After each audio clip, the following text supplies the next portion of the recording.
Hello. Today on Heart of the Home we're going to show you an idea for making something with pumpkin. It's October or about that time when you would want to use pumpkin in your recipes, so I think we've got a good one for you today. Plus, we're going to show you some ideas for dressing up your flower pots. Please stay tuned. Hello.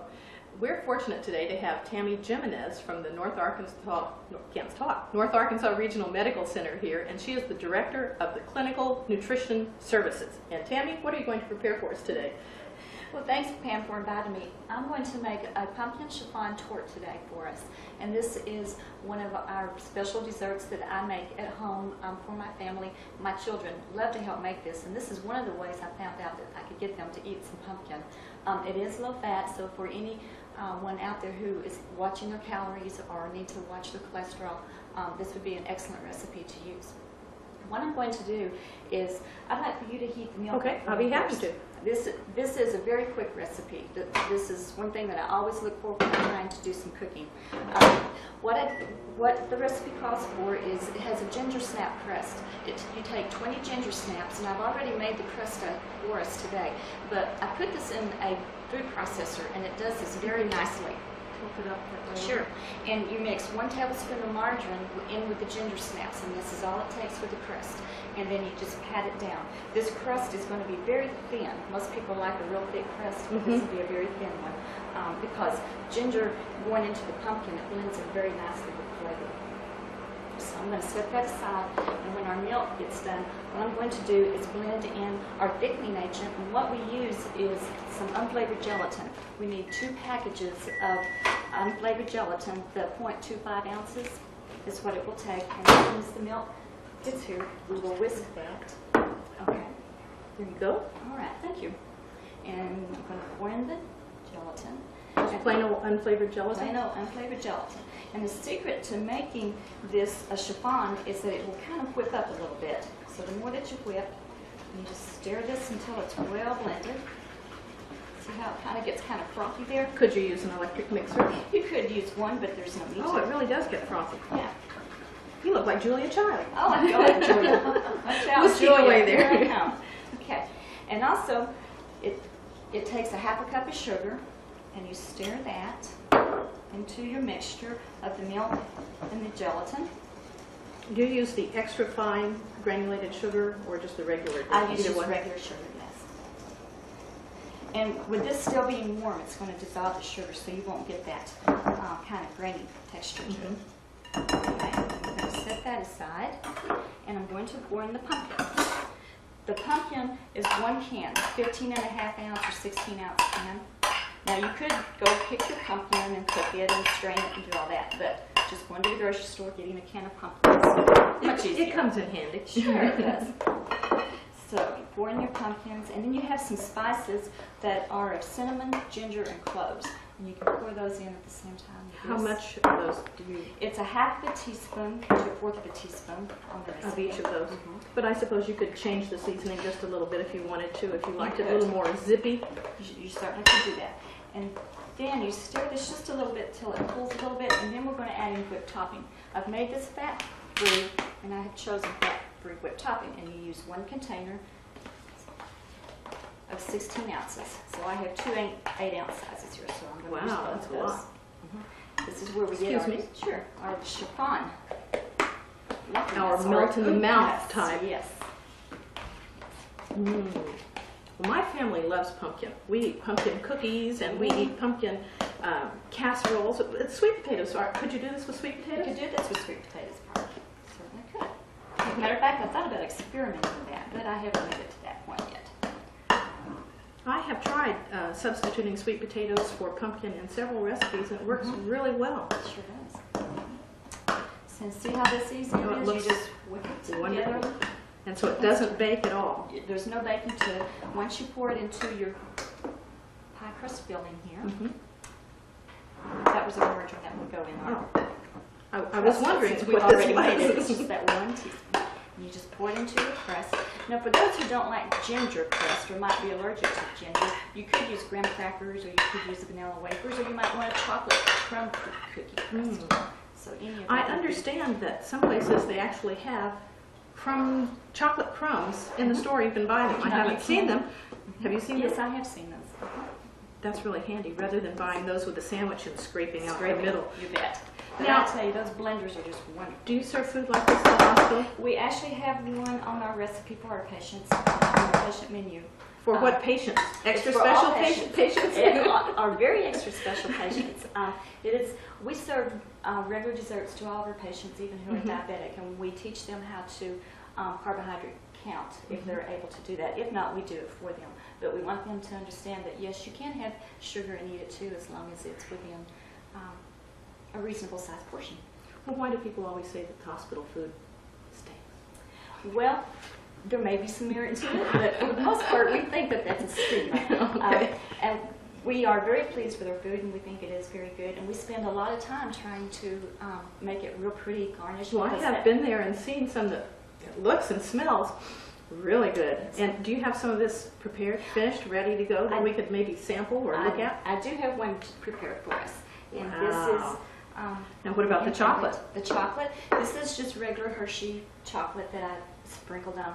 It is only 1 tablespoon. So a little goes a long way, but still the taste of the chocolate helps satisfy that craving for chocolate that so many of us have. Oh, absolutely. And the appearance. It really helps the appearance. It does. But you could add a dollop of whipped cream to that, or a little sprig of mint if you wanted to decorate it. Well, that looks yummy. I'd like to sample it maybe afterward. We will. Please, be my guest.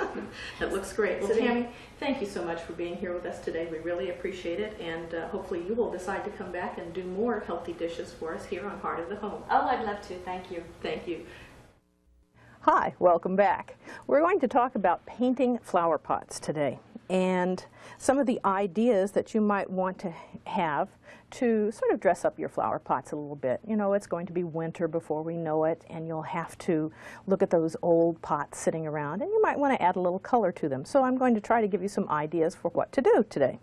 Now, here are 2 examples, and I have to admit I borrowed these from my neighbor. They're 2 daughters, Alex and Nicole, did these flower pots, but I thought it was a really great idea.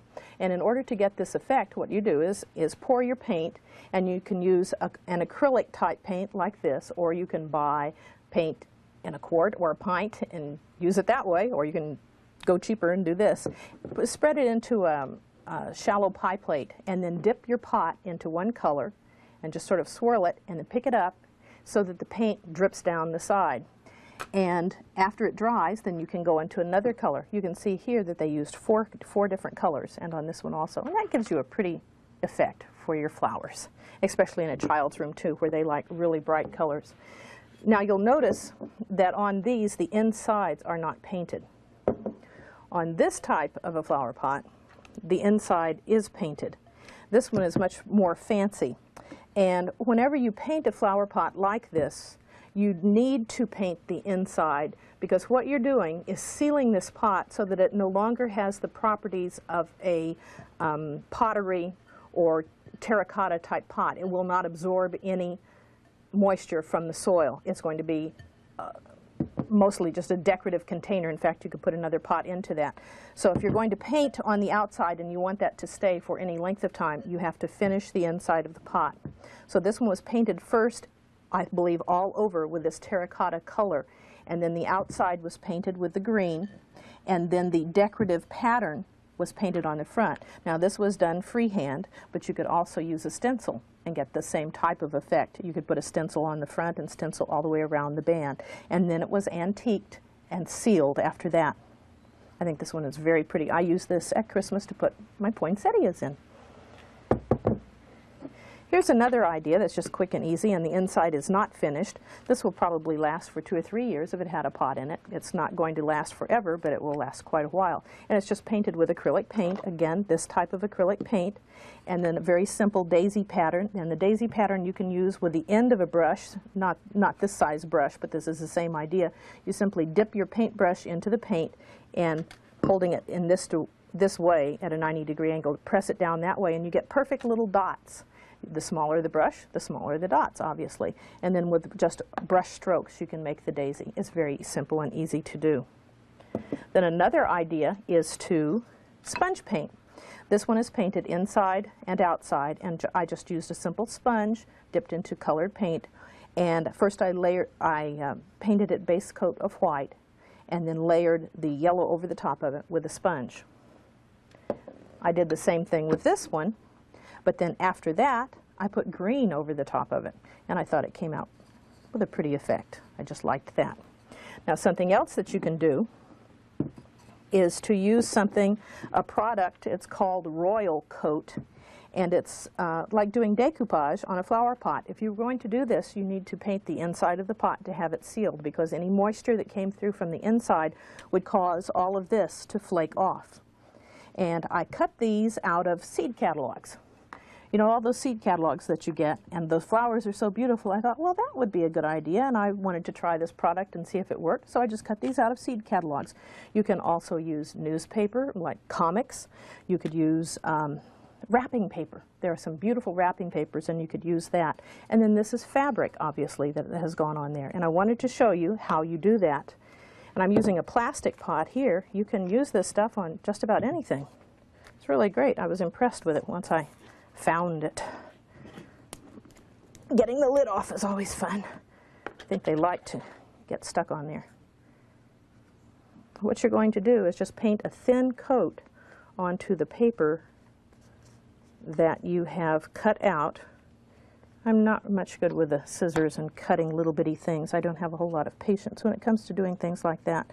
And I thought that this would be a snap to do this, that there would be nothing to it. But it's a little more difficult than it looks, because you have to be very careful and not get bubbles. If you do get a bubble in it, you can take a pin and just prick it with the point of the pin and let the air out, but it also has a tendency to get wrinkles. None of us want wrinkles. That would be terrible. So watch out for the wrinkles and the bubbles. So just use a little bit of it and spread it out that way. I'm going to do a couple more on this pot. And on the plastic, I just did the wrong side. Oh well, that makes life interesting.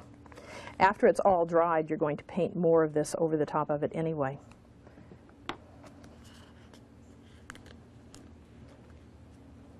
Actually, might make it move more smoothly.